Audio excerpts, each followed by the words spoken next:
My ex humiliated me in public, so I made my silence louder than revenge. I didn't plan on walking into that cafe the day my ex decided to turn my heartbreak into a public performance, but life has a cruel sense of timing, and apparently, so does he. It had been 6 months since the breakup, 6 months since he told me I was too emotional, that I made everything about feelings. I spent those months quietly rebuilding myself, piece by piece, learning to live without needing anyone to see my worth. But that day, the universe decided to test how far I'd come. I walked in with my best friend, just craving caffeine and calm, and there he was, sitting with a new girl, loud laughter echoing off the walls, his hand brushing hers in the same way it used to brush mine. I tried to look away, but of course, he saw me, and that's when the show began.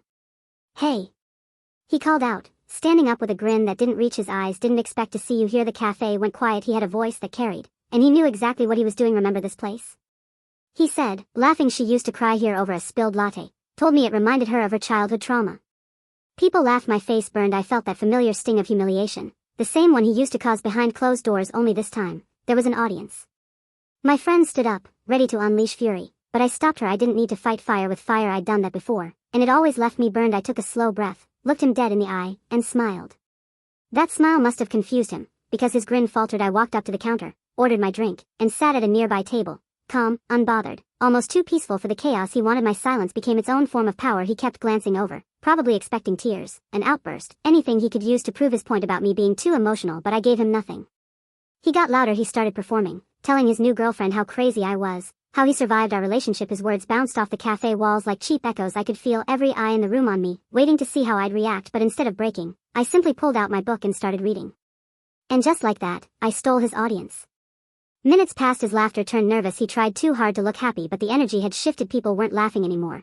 They were looking at him like he was the joke. The girl next to him didn't seem amused either. She stared at him, uncomfortable, realizing that if he could humiliate his ex in public, he could do the same to her one day. Eventually, he stopped talking. The noise he tried to create died under the weight of my silence. When I stood up to leave, I passed by his table, leaned slightly toward him, and whispered just loud enough for him to hear. "You don't destroy someone by embarrassing them. You destroy yourself by showing the world who you really are." Then I walked away. Outside, the air felt different, lighter, like I'd just shed something heavy. My friend asked me if I felt better for not saying more, for not putting him in his place. I told her the truth. Silence isn't weakness, it's what happens when you finally realize your piece is worth more than proving a point. That day, I learned something about power. It's not in the loudest voice or the harshest comeback. It's in the calmness of someone who refuses to lower themselves to someone else's level. My silence that day wasn't empty. It was full of everything I'd never need to say again.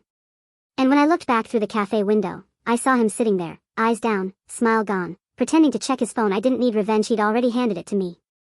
Would you have stayed silent like I did, or would you have confronted him in front of everyone? Tell me in the comments. I really want to know how you would have handled it.